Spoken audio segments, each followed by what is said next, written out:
शायद भाई एक बड़ा साथी से सवाल है, दो तीन ना आपकी ज़िंदगी के दो तीन ऐसे वाक़यात हैं जो हमने बड़े करीब से देखे हैं। एक दिन आपके ना महाज टावर की छत पे हम आए थे, एक लड़का था अली भट्ट, श्यामनगर वाला। हाँ जी।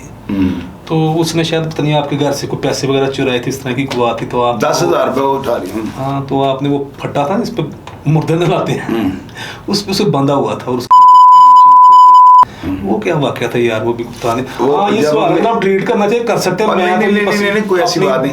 आपने ये भी देखा था, मेरा मुझे अंदाजा है कि मेरी वालदा ने ऊपर आकर मुझे जूतियां मारी। जी। और लड़के सारे बैठे हुए थे। बाद में करने लगा था, लेकिन आप खुद ही कह रहे हैं मेरी माँ नहीं, वो माँ की बात, तो माँ की जूतियां जिसने खाई वो दुनिया का आखिरी पे कह रहा था।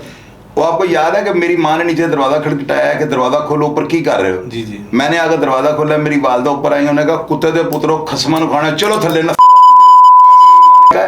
मैंने अपनी माँ की जमीन पे बैठ के जूतियां खाई हैं, उसके पाँव में जो मैंने उसके साथ वो जो पेज प्लास्टर उसके साथ निकाल दिए, उसकी ब्लीडिंग जारी थी, काफ़ी देर से गिर रहा था।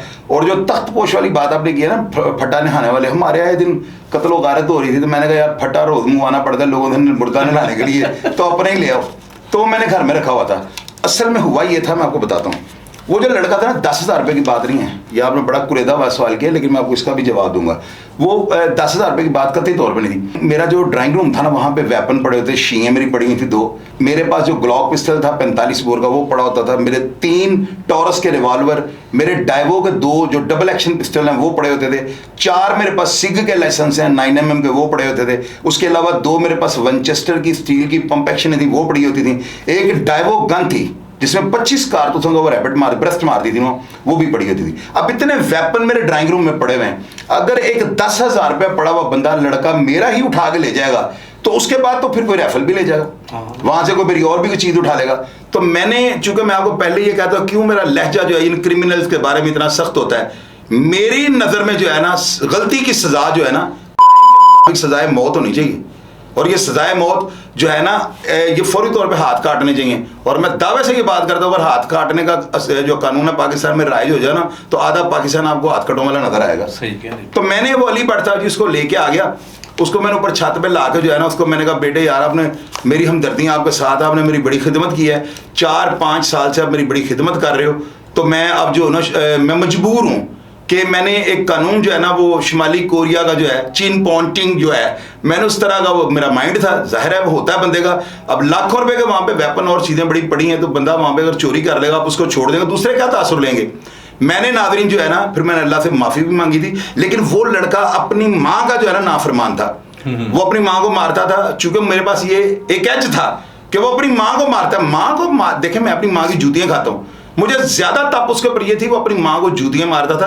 और उसकी माँ आके जो है ना, मेरी ड्राइंग रूम के आगे अक्सर उसे बददुआएं देती थी, लेकिन मेरा वो कार्य खास था, मैं उसको कुछ कहता नहीं था। लेकिन जब वो हीरोइन पीने की वजह से, वो हीरोइन पीता था, कि मेरे सारे लड़के पूरी दुनिया को नीचे कमेंट बॉक्स में बताएगी हीरोइन में पीनी शुरू कर दी थी, चीजें उससे इस वजह से चोरी करनी शुरू कर दी। मैंने नाज़रीन उसके और उसके मैंने हाथों के जो है ना, उसको मैंने मुर्दे नहलाने वाले फट्टे के ऊपर खड़ा करके जो है ना, उसको जी के। और उसके बाद जब मेरी वालदा ने मुझे जूतियां मारी हैं, मेरे दोस्त बैठे हुए थे, मेरी वालदा ने उन सबको कहा खसमा नुखाने दादे मगोने नस जो दफा हुआ तो मेरी वालदा ने गाली निकाली हैं सबको। बड़े बड़े नामों वाले लगे, बिल्लू गुजर बैठा हुआ था, बिश्ती अल्लाह से जन्नत में कर दे, और कई दोस्त मेरे बैठे हुए थे, वो सब नीचे दौड़ गए। शाही साहब की माँ आ गई है, तो मेरी वालदा ने सब लड़के नीचे, जिन्होंने राइफलें वगैरह बॉयज़ ने पकड़ी हैं, सब ने मेरी माँ की गाली खाई, नीचे चले गए। मेरी वालदा ने मुझे 30-35 जूतियाँ मारी हैं, खोल इनू खसमा नू खाने, तेरे डर नहीं लगता, तेरे रब पूछेगा। मुझे डरा डरू के उन्होंने जा रहा, मैंने फिर प्लास के साथ उसके ब्लीडिंग उसकी जारी थी, फिर लड़कियों को बुलाया गया, यार इसको हॉस्पिटल ले जाओ, 3 बोतलें उसको खून की लग गई। उस वक्त तो बच गया था, लेकिन सुना है कि उसके बाद 1-2 साल हीरोइन ज़्यादा पीनी शुरू कर दी और वो मर गया था। ये नाज़रीन वाक़या था। अब इसका बुरा क्या अच्छा, कि उस मैं भी 25-26 साल का था, ये 96-97 की बात है। भाई ने पूछा है तो बिल्कुल ठीक है, अगर पूछा तो इसका जवाब भी मैंने आपको दे दिया है। मेरी उस वक्त जो थी ना लाइफ इस तरह की थी, मेरा जो था रहने का तरीकाकार, या मेरे हालात इजाज़त नहीं देते थे मैं अपने अंदर लचक रखूं। अगर मैं लचक रखता, मैंने आज तक जो भी किया और मैं बच गया हूँ ना, मैं अपनी बेहतरीन हिकमत अमली की वजह से जो है ना बच गया हूँ। अगर मैं थोड़ा सा कमज़ोर रह जाता और अपना तासुर अपने बॉयज़ को ये देता कि मेरे अंदर लचक है, तो इन्होंने मुझे खा जाना था। सही बात। अच्छा शायद भाई एक और सवाल है, ये तो मेरा हाल आप डेफिनेट जो है ना डिलीट करेंगे या निकाल लेंगे, मैं पूछना मैंने ज़रूर है। पूछ यार, मैं नहीं डिलीट करूंगा, आप सवाल नोट कर लें, मैं एक एक का जवाब आपको दूं, कोई डिलीट नहीं, पूछें। जानते हैं अब्दुल्ला खान की नहीं नहीं, मैं बताता हूँ। आपके घर से कुछ 6-7 गली छोड़ के घर था उनका। बिल्कुल घर है, अभी भी है। कहते हैं पता नहीं आप उनको बरहना किया था और गालियां दी थी, थप्पड़ मारे थे। नहीं 1996 की बात है मेरा, 96 या 7 की मेरा बात है। लिटन मुकदमा हुआ था। नहीं वो मुकदमा सिर्फ हुआ, उसमें ये था, मैं आपको बताता हूँ, अब्दुल्ला खान जो थे ना, उनकी हीरोइन जो है ना बैरून मुल्क जाती थी। मशहूर आदमी थे बड़े, पाकिस्तान लेवल की शख्सियत, बड़ा अच्छा। उनको जो है ना अमेरिका में भी वो सजा रहे हैं, मेरा 10 साल 12 साल उन्होंने सजा वहाँ पे काटी। उनकी फैमिली भी जो थी ना, उनके ऊपर भी हीरोइन की जो है ना, इसका आप नाम ले रहे हैं, इनके ऊपर भी बेशुमार लातादाद मुकदमा थाना लिटन रोड में जो है ना दर्ज हैं मंशियात के ना। तो ये फैमिली सारी मंशियात फरोश थी। वो जो है ना उनकी बेटी ब्लैकमेल कर रही थी ना, वो अब वो बात अगर डिटेल में मैं जाऊँगा तो मुझे बड़ा, मेरी फैमिली की तरफ से बड़ा प्रेशर है कि मैं इस तरह की बातें ना किया करूँ। तो वो ना मुझे ब्लैकमेल कर रही थी, शॉर्ट आपको बता रहा हूँ। तो वो जो है ना, वो एक बहुत बड़ी फैमिली थी की ना, तो वो वगैरह के वो अजीज़ भी थे। तो उस वजह से जो है ना मैंने उस खातून को जो है ना, मैंने नहीं मुनासिब समझा उसके साथ किसी भी किस्म का जिस्मानी या रूहानी या कोई फ़ोन पे ताल्लुक़ रखना। उस लड़की ने मुझे ब्लैकमेल करने की कोशिश की थी, उसको मैंने फिर आगे ना बाजार में, क्योंकि वो द्राक्षी औरतें थी, यानी कि मुंह फट्टा औरतें थी। आप इलाके में मेरे पूछे जाके देखें लोगों से, वो दुकानदारों को वैसे गुंडियाँ नहीं, वो औरतें थोड़ी थी। आप अभी भी वो वहीं पे रहते हैं जहाँ रहते हैं, उनके बारे में उनको मुंह कोई दुकानदार नहीं लगाता। लोग ये डरते थे कि अगर इनके साथ बदतमीजी चीर फाड़ देंगे, फायरिंगें करवाते थे लोगों के घरों में, फूलन देवी और वो खतरनाक औरतें थी। आपने उनको उनके कपड़े चपड़े फाड़े? नहीं कपड़े, वो FIR में लिखा हुआ है कि बरहना कर दिया, ऐसे किया। वो तो आपको पता है, ऐसी औरतें फौरन पर। तो मैंने उनको जो है ना, ये था थोड़ा मुक्का शुक्का मारे थे, रैपटे शैपटे थप्पड़ थप्पड़ मैंने उनको मारे थे। और वो मैंने इसलिए मारे थे, मैंने कहा जाओ जो करना कर लो, तुमने मुझे लोगों की तरह समझ लिया कि तुम्हें दबाओगे मैं दब जाऊंगा। वो थाने की उन्होंने FIR दर्ज कराई, लेकिन बाद में वो खुद ही इसकी माँ ने इसको कहा था कि चुर्रू मुर्रू फेर देगा, क्योंकि मैं हक पे था, मैंने किया ही कुछ नहीं था। तो वो जो है फिर उसके बाद वो उनका लाइफ स्टाइल भी चेंज हो गया। अच्छा। उसके बाद लोगों को जाके आप पूछें, लोग बताएंगे दोबारा उससे उन्होंने कभी भी नहीं, बल्कि मेरा ख्याल है उसके बाद उन्होंने बुर्के पहनने शुरू कर दिए हैं। अच्छा। ये भी कन्फर्म बात आपको मैं बता रहा हूँ। तो मैंने तो एक औरत को पर्दादार बनाया, क्या बिल्कुल इस तरह हुआ। अच्छा शायद भाई यार, ये फेसबुक की जो आमदनी है ठीक ठाक है, फॉलोअर्स तो भी आपके काफ़ी हैं, सब्सक्राइबर भी काफ़ी। मेरा जो है ना, मैं अंदाजा होना चाहिए टिप भाई, मैं ऑन सारे लोगों को बता, लोग तो बताते हुए डरते हैं। मेरा ना एक बजट है, मैं अपने आप को मैंने उस बजट के अंदर रखा हुआ है। अब वो उसे आप लाखों में कह लें, करोड़ों में तो नहीं कह सकते, महीने का लाखों रुपए का मेरा बजट है। मेरे जो अखराज आते हैं ना, मेरी टीम इतनी ज़्यादा है, 16 लड़के मेरे पास काम कर रहे हैं। लड़के हैं मेरा ख्याल है उनमें कोई भी जो है ना 35,000 50,000, बल्कि 1-2 80,000 70,000 रुपये वाले भी हैं। इसमें प्रोग्राम पे टाइटल लगता है, फिर उसके लोगो लगता है, फिर उसकी बैकग्राउंड लगती हैं, वॉइस जो है वो कंट्रोल होती है, थंबनेल बनता है, टाइटल पता नहीं क्या क्या किसी प्रोसेस से ही होता है। तो मैंने हमेशा जो काम किया आपको पता शूशा से किया है। अर्निंग मेरी है 35-40 लाख रुपए जो महीने का मुझे दे रहे, मेरे अकाउंटों में आता है, फॉरेन पैसा है, इसके लिए मुझे फॉरेन अकाउंट खुलवाना पड़ा हुआ है। ये किसी के बाप का बाप भी मुझे नहीं पूछ सकता कि कोई इसके ऊपर टैक्स नहीं, सारा कुछ काट के आता है। तो वो जो है ना, लेकिन मेरी ये नाख्वाहिश है कि मैं करोड़ों कमाऊँ।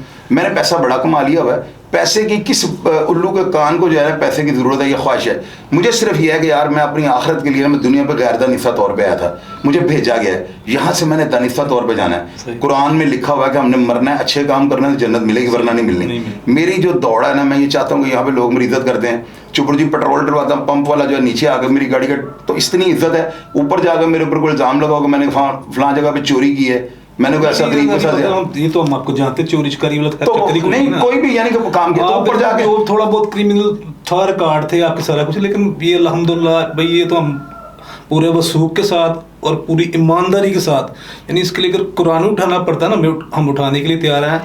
ये जो शाह चौधरी भाई है ना हमारा, इसने चोरी डकैती ना खुद की है, ना इसको पसंद किया, ना इस तरह के बंदे को अपने पास बैठने दिया, इसके तो हम कसम देने के लिए तैयार हैं। बिल्कुल सही कह रहे हैं।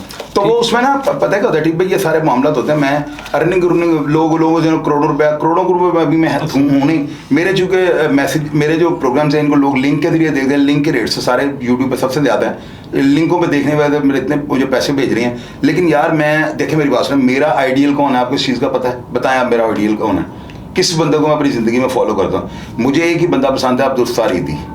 ये लोग बुरे कामों को जो है हाईलाइट करते हैं कि आपने ऐसे कर दिया वैसे कर दिया।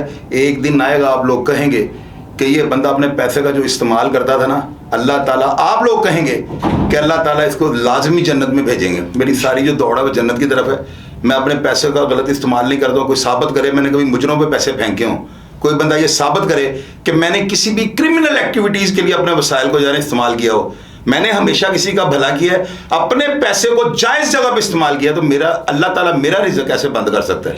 ये चीज़ है। सही बात है, आपने बड़ा ज़बरदस्त नाम लिया अब्दुस्तार ईदी। उसकी एक बात मुझे याद आती है कि वो कहता जब मैं इंडिया में था ना, हिजरत करके नहीं आए थे, 7-8 साल का था, तो वो 4-5 जमातें पढ़ा हुआ था। और आप भी बता रहे हैं कि मैंने यार मैट्रिक भी नहीं किया मैट्रिक मैंने। तो वो कहता जब मैं स्कूल जाता था मेरी माँ मुझे 2 टके देती होती थी, कहती थी एक खुद खा लेना, एक किसी को दे देना। उसकी वजह से उसके अंदर ना शेयरिंग करने का ना एक स्किल अल्लाह ताला ने दी थी कि वो शेयर करता था। उसने अपनी रोटी अगर एक में लिया तो आधी उसने किसी को दे दी है। वो स्किल ऐसे बढ़ती बढ़ती फिर उसने पूरी दुनिया में देखे नाम कमाया।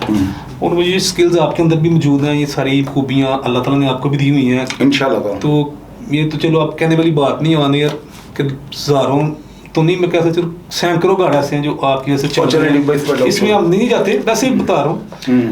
चलिए आप थोड़ा सा जरा सीरियस सवाल काफ़ी हो गया। माफ़ी नहीं शायद भाई आज माफ़ी नहीं, इसको बेशक आप यार 2 हिस्सों में चलाएं, चले करें। लेकिन सवाल आज मैंने करके नहीं, फिर पता क्या मौका मिलता है काफ़ी अरसे बाद ही ना, अल्लाह ताला आपको ज़िंदगी दे। नहीं करें आप यार, डिब्बे खुल को करें। एक आजकल आपके बड़े अच्छे दोस्त हैं, उनका नाम है नूरुल असल बुगेला, स्टूडेंट है। तो ये बड़ी बात मशहूर हुई थी उस वक्त। यार ये वीडियो कैमरे चैनल का दौर नहीं था, लेकिन कुछ क्लिप्स थोड़े बहुत आपने बनाए थे दूसरे कैमरों के साथ, और ये बड़ी मशहूर हुई थी बात। ये मैं नहीं कह रहा, इसलिए कि हमें भी किसी ने बताया था ਤੁਹਾਡੇ यार ने जनाब ए कम पाया जी। मैं कि उन्होंने कहा एक बड़ा सख्त अफसर है, उन्होंने जनाब ने तो बहुत कुछ उन्होंने मुझसे कहा। तो वो की बात कैसे नहीं बड़े अच्छे दोस्त हैं नहीं मैं बताना है आपको पता है कि मैं झूठ नहीं बोलता होता। जी इसमें कोई शक। वाकई इस तरह था कि लड़कों ने ना कुछ दोस्तों ने वहाँ पे जेल के अंदर शराब मंगवा ली। बघेला साहब और चौधरी शबरेज साहब ने शराब पकड़ ली थी। वो 2 जो जिंदा हैं आपको नीचे कमेंट बॉक्स में बताएंगे। बघेला साहब जो थे ना, मुझे आगे इन्होंने निकाल लिया वहाँ से मेरी चक्की के अंदर से जेल में, और उसके साथ जो थे चौधरी शबरेज साहब, इन दोनों मुझे गार्ड ले गए, मेरे हथी पड़ गए, इन्होंने बहुत ज़्यादा मारा है। उसके बाद मुझे 40 चक्की कसूरी सेल में ले हैं, वहाँ पर ला गए इन्होंने। नूरुल हसन बघेला साहब ने पानी की जो पोछा करने वाली बाल्टी होती है, उसका थल्ला लोहे का होता है। बघेला साहब मेरे सर में बाल्टियाँ मारी हैं। चौधरी शबरेज साहब ने मुझे मारा है, इन्होंने मुझे नंगा कर दिया है, इन्होंने मेरी टांगें मुलाजमों ने पकड़ी हैं और मुझे खींचते हुए भाग रहे हैं। तो मैं बिल्कुल बगैर कपड़ों के जो है ना अपने हाथ ज़मीन पर रख के जो है ना वो अपने आप को बचाना है। वो टांगें पकड़ के मुझे खींच रहे, तो मैंने हाथों से आगे आगे भागना, भगा रहे हैं मुझे कभी उधर कभी इधर। तो मैं मजबूर था, जाहिर है कि मैंने अपना जिस्म तो नहीं रगड़ लेना था। तो मारो में पता ये हो जाता है, इन्होंने मुझे कहते रहे माफ़ी मांगो माफ़ी। मैंने कहा माफ़ी अगर मंगवा लोगे ना तो मैं मज़हब भी साथ चेंज करूँगा, अगर तुम माफ़ी मंगवा लो। मार खाता रहूँ। तो उसके बाद जो है ना शाम 5 बजे बघेला साहब आए हैं वहाँ पे, बड़े टैगे थे इनके, और अभी भी इनके टैगे हैं, और बड़े दबंग अफसर हैं, इस बात में कोई डाउट नहीं है। वो वाहद अफसर है जिसको मैंने देखा वो कमांडो की पोजीशन में 24 घंटे रहते हैं। ये 5 बजे मेरी चक्की के आ गए, मेरे इनके कुछ डायलॉग हुए हैं, और वो जो इनके अंदर इनके जहन में जो बात थी कि ये कोई पता नहीं क्रिमिनल आदमी है, उनके जहन से ही बातें सारी अमले ने निकाल दी हैं। मेरे पास ये आते हैं, वहाँ पे थोड़े तलख डायलॉग होते हैं। एक बड़ा मशहूर डायलॉग चश्मिश, अब उन्होंने मुझे कहा था चश्मिश तबीयत ठीक हुई है कि आप चलें बहरहाल। वो जो है ना मुझे उन्होंने कहा, फिर सब मेरे उनके साथ डायलॉग हुए हैं, और जो साथ जो 40 चक्की में जो लोग थे ना वो ये सुन रहे थे कि चोई साहब जो है ना बिल्कुल ही ये जो है ना यूरिन की जो है झाग की तरह बैठ गए। मैंने बड़े प्यार के साथ इन बातें की, थोड़ा अपने तलख लहजा भी उसके बाद किया है, और मैंने इनको कहा था कि अगर मैं कल बाहर चला गया ना तो मैं आपके साथ लड़ूंगा ज़रूर। या अभी सोशल मीडिया ना, या मैं कोई ऐसी बात करूँगा लोग मेरे नीचे गए अपने आप को प्रमोट कर रहा है, ये कर रहा है वो कर रहा है। तो मैं अगले ही दिन रिहा हुआ था, और कैंप जेल की हिस्ट्री में जब मैं रिहा हुआ ना तो ड्यूटी के अंदर रिहा करने वाला अफसर भी कोई नहीं बैठा हुआ था। इन्होंने मुझे बाहर निकाला, इन्होंने सिग्नेचर मुंशी ने करवाया, अशरफ ने वरंटिया ने साइन करवा के उसने कहा जी आप जाए। मैंने कहा यार बघेला साहब को मैंने मिलना है। वो कहता जेल के अंदर सारे अफसर जो है ईद मनाने चले गए, हालांकि ईद तो थी नहीं, घरों में चले गए, इनको काम था, सारी जेल वो मुंशी पे छोड़ गए। तो मुझे बाद में पता लगा था जितने भी अफसर आते शर्म के मारे ना यार इतना बड़ा वाक़या हो गया, ये सारे कहीं साइडों पे थे। मैं जब रिहा हो गया उसके बाद बघेला साहब बाहर रिहा हुए हैं, अपने घर जाने लगे हैं। तो इनका पता नहीं किसी के साथ भाई कुछ झगड़ा हुआ, उस बात को उन्होंने हाईलाइट किया। वहाँ पे मुख्तार शाह SHO आ गए, शादमान लगे हुए थे मेरे वो बड़े भाइयों की तरह। अरशद डैडी जब पुलिस मुकाबले में मरा तो मुख्तार शाह सब इंस्पेक्टर साथे में लगे हुए थे। ये वहाँ पे आ गए, लीड फोर्स की गाड़ियाँ वहाँ पे आ गई हैं। चौरी सिकंदर DSP थे, वो बैठे हुए, डिप्टी सुपरिटेंडेंट नासिर बड़ा सब गार्बन सुपरिटेंडेंट वो भी बैठे हुए हैं, जेल के सारे अफसरान बैठे हुए हैं। और वो उन्होंने जाकर उसके ड्राइवर ने कंप्लेंट कर दी कि बघेला साहब को उठा के ले गया। थोड़ी देर बाद बघेला साहब खुद वहाँ पे चले गए, उन्होंने जाकर मुझे तो कोई उठा के नहीं ले गया। अब लोग बातें बनाते हैं, ऐसे कर दिया वैसे कर दिया, फोर्स के साथ ना कुछ थोड़ा बहुत कुछ तो होगा नहीं नहीं कुछ भी नहीं हुआ। मैं कसम कहा कहता कोई ऐसी बात नहीं। उसके वजह पता क्या था कि मेरी बात सुने आप, सवाल जो है ना इतना बदनी कर देते हैं। मैं पता क्या बात थी, ये मैं सवाल तो वैसे एक मेरे ज़हन में आया, लिख लिया मैंने उस वक्त। ये मतलब कि आपने तो वो कर दी, जस्टिफाई कर दिया ना, लेकिन ये सवाल नहीं मैं बताता हूँ, लोग फिर आपको पता है ना इनके पुलिस के खिलाफ होते हैं, अदारों के खिलाफ होते हैं, उनको मौका मिल जाए बात का पतंगड़ बनाते हैं। बघेला साहब ने अगर कोई मेरे साथ ऐसा कोई ठीक है, लड़ाई झगड़ा नंगे हो जाना सारा, ये जेलों में पहली दफा तो हो नहीं गया था, लेकिन ये है कि उस वक्त उस एक्साइज से जो है ना कम से कम मुझे ये होगा था कि मैं मार खा सकता हूँ। तो बघेला साहब जो है ना वो मैं ये ऑन एयर आप सब लोगों को ये बताना चाहता हूँ, नूरुल हसन बघेला साहब जो बड़े दबंग ऑफिसर हैं। अगर बघेला साहब इतने एक्टिव आदमी हैं, अगर उनको पूरे पंजाब की 23 जेलों का भी चार्ज दे दिया है ना, बघेला साहब अकेले जो है पूरी वो जेलों को हैंडल कर लेंगे। आप तो सुना, सबसे पहले प्रोग्राम भी वही देखते हैं आपका। हमने बघेला साहब मेरे देखते हैं प्रोग्राम, उनको लिंक भेजता हूँ यार, दबंग अफसर है। आप यकीन करें टीबू भाई, उन्होंने जान शेर खान जो था ना, उसको जान शेर खान का एक नाम था, जान शेर खान जो था ना वो उसने अदाकारा मारवी बोचा गार्डन प्रॉपर्टी से उसने जुल्फकार अवान और बड़े बड़े तकड़े उसने कत्ल किए हुए थे। बैरून मुल्क बैठे हुए लोग स्पारियां देते थे। उन्होंने जान शेर खान के तिगनी का नाच उसको जेल के अंदर नचा दिया था। और यार मेरे बारे में लोग ने भी बता देते हैं बातें, वो इजाज असगर साहब में इतने सुपरिटेंडेंट हैं, उनके बारे में फलसफे बना दिए, ऐसे कर दिया वैसे कह दिया। अब मुझे आ गया था उनका कान पकड़ा दिए। और नहीं पता है कि मैं बताता हूँ, लोग ना प्रोग्राम उन्होंने चलाने थे, मेरा तो अपना जाती प्रोग्राम है और मैं प्रमोट इस तरह नहीं करता हूँ, झूठी अनार की फैला के नहीं करता हूँ। इजाज असगर साहब जेंटलमैन आदमी है और इजाजत से झगड़ा मेरा उनके साथ हुआ है। झगड़ा का मतलब ये नहीं था कि मैंने उनके कपड़े फाड़ दिए, झगड़ा किसी बात से भी हो सकता है। लोगों ने उस बात को उठाया, जी ऐसे कर दिया। मुझे अगर ना कहीं यूट्यूब पर यहाँ चोई साहब आपसे ये सवाल पूछेंगे ना, आपकी मेहरबानी हमारा चैनल चलेगा, थोड़ा सा ना जवाब कैसे कर दीजिएगा। मैं यकीन करूँ उनका दिल रखने के लिए थोड़ी सी वरना डोनो डूनो वाली बात कर देता हूँ। हालांकि मैं इन चीज़ों के खिलाफ तो मैंने महाज खोला, मैं ऐसी बात ही नहीं करता हूँ जिससे नारी शायद लोगों ने वैसे ही मशहूर किया डांस। लेकिन आप देखें कुछ डांस वाला तो सीन नहीं है ना, आप तो एक समझे मुझे वो ना बना के ना तो वो अपने प्रमोशन कर रहे थे। मुझे बड़ी कॉलें आती हैं कि जनाब आपके दोस्त हैं शायद, वो एक दो एंकर है वो यहाँ पे हैं, मुझे कहती हैं यहाँ पे ऑनलाइन प्रोग्राम में कह रही हैं हम यहाँ से जिंदगी चली जाएंगे। वो बंदा पूछा था से 4 पान है। और यहाँ पे सेलिब्रिटीज जो हैं बड़े बड़े, अल्लाह का शुक्र है, मेरे जाती फ्रेंड है यार, इतने कह लें आप, सब मेरी दुआ सलामों वाले हैं। भैया हम तो जानते हैं ना आपके, देखे सेलिब्रिटीज के अलावा आर्मी के बड़े बड़े अच्छे दोस्त थे। मेरे दोस्त हैं अभी भी सारे, करनम मदर साहब मेरे दोस्त हैं, जुल्फकार भट्ट साहब मेरे पास आते थे, वो जो थे रेंजर्स में जो इंस्पेक्टर थे। और उनके अलावा कई ऐसे अफसरान हैं जो अपनी 20 12 14 गाड़ियां लेके यहाँ पे मेरे आए हुए कौमी के ऑपरेशनों में यहाँ पे आए हुए, आगे चाय खाने पी गए, अफ्तारियां करके गए मेरे पास। नहीं कोई शक वाली बात नहीं। बाहर क्या फिर जितनी कहते हैं मुंह उतनी बातें होती हैं। तो अच्छा शायद भाई चलो यार, ये तो साथ साथ सीन चलता रहेगा। आप देखना ये जो आपका दौर था ना सही वाला, 90s का दौर था ना बेसिकली।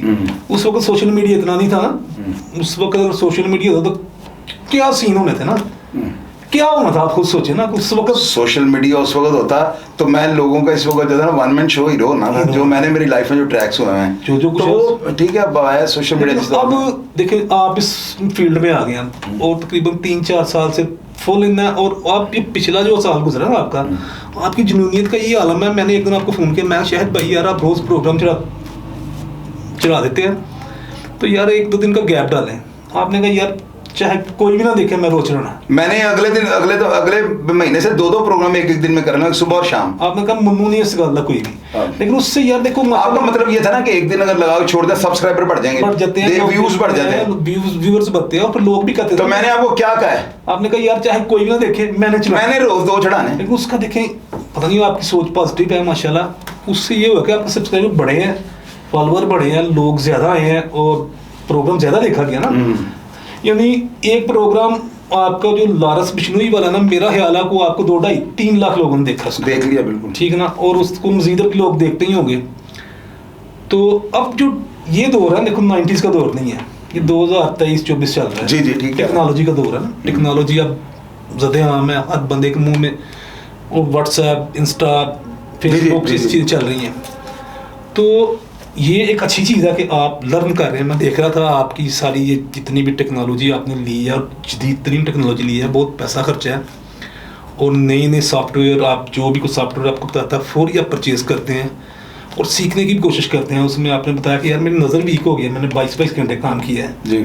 ठीक है, तो ये अच्छी बात है। तो टेक्नोलॉजी का इस्तेमाल आप समझते हैं कि यार ये आपके प्रोग्राम को मज़ीद आप इसमें अमेंडमेंट करेंगे, मज़ीद टेक्नोलॉजी को यूज़ करेंगे, लाएंगे कि बस ये इनफ है, इतना ही समझ। मैं आपको इसका जवाब ये दूंगा। डॉक्टर जाकिर नाइक साहब को जो है ना एक इंटरव्यू हुआ है नाज़रीन, उसमें ना उनसे ये सवाल किया गया कि आपके पास कौन से जो है एसेसरीज हैं या कौन से कैमरे आप इस्तेमाल करते हैं, इतने बड़े क्राउड को जो लाखों हज़ारों में होता है आप उसको उन कैमरों से कवरेज कर लेते हैं, आपके इंस्ट्रूमेंट्स किस लेवल के हैं। डॉक्टर जाकिर नाइक साहब ने ये कहा था कि मैं चाहता हूँ कि टेक्नोलॉजी है ना दिन ब दिन बढ़ रही है, तो मैं आने वाली 100 साल के बाद जो नस्लें होंगी ना, मेरा प्रोग्राम अगर वो देखेंगी ना, तो उस वक्त जो टेक्नोलॉजी होगी ना वो उसके ऊपर मेरे प्रोग्राम्स को और देखा जाए ना तो कहीं ये कलर ब्लर ना हो जाए, आवाज़ जो है ना वॉइस कम ना हो जाए, उस टेक्नोलॉजी उस लेवल तक की जो टेक्नोलॉजी है ना वो मैं अपने इंस्ट्रूमेंट्स जो है ना वो इस्तेमाल करता हूँ। और वजह यह है कि मेरे प्रोग्राम ज़्यादा देर तक और ज़्यादा जो है ना आने वाली नस्लें देख सकें। मेरी भी सोच यही है, मैं चाहता हूँ मैं इतनी मेहनत कर रहा हूँ, कल को मैं हूँ ना हूँ, कम से कम अगर मैं बुरा हूँ तो लोग बुरा मुझे कहें, अगर मैं अच्छा हूँ तो लोग मुझे अच्छा कहें। इसके लिए मेरा प्रोग्राम उन तक पहुँचना बहुत ज़रूरी होगा। इसलिए मैं जो है ना मेरा करोड़ों रुपए नुकसान किया है, मेरे कैमरे तोड़ गया, मेरा क्या कर दिया, मैं कोई डकैत चोर था, उसने चले जो भी किया है तो मैंने भी उसके साथ बड़ी ज्यादती फिर की है ना। जवाब अगर वो देखे, मैंने ऑन एयर कहा था मेरे साथ अगर कोई पुलिस वाला जाती लड़ाई करेगा तो लड़ ले ना, फिर वो लड़े, उसका रिजल्ट देख ले वो क्या निकलता है। अगर वो मेरे घर वालों को मेरे घर घुसेगा तो मैं फिर उसकी माँ बहनों का नाम ऑन एयर नहीं लूंगा। मेरे पास तो यही हथियार है जो मैंने इस्तेमाल करना, मुझे क्या किसी का भार है, कोई करके देख ले, मैं उसके अल्लाह के हुक्म से मैं सुबह उसके चीरू पड़ा करूंगा पूरा उसके कैमरे के ऊपर। मेरे पास ये क्लाशनकोफ है, मेरे हथियार हैं, मेरे पास बोलने का तरीका कार है, मेरिट पे बात करता हूँ, हकायक को पब्लिक के सामने रखने की कोशिश करता हूँ। करोड़ों का उससे मेरा नुकसान किया है टीपू भाई, खुदा की कसम, मैं अगले दिन करोड़ों के कैमरे और अपने स्टैंड और वही चीजें लेके आऊँ। ये 10 दफा तोड़े में 20 दफा ले आऊंगा, मेरी सेहत पे क्या फर्क है। आपको जितना देखना बहुत ज्यादा आपने बताया कितना नुकसान कर गए, चीजें तोड़ गए और मेरे कम्बोर्ड पता नहीं क्या क्या कुछ कर गए, तो बाद में फिर सुलह हो गई, अगले दिन फिर वही चीजें उसी तरह सुना लगी हुई थी, उसी तरह 10 दफा तोड़े में 20 दफा लाऊंगा। बड़ी बात है उसे यार, उसको भी अब शर्म करनी चाहिए ना कि शर्म कर गया यार, छोड़े वो मेरा वो लेवल ही नहीं है, मैं और फिर फोरम पे काम कर रहा हूँ, वो छोड़े बस मैं क्या उसका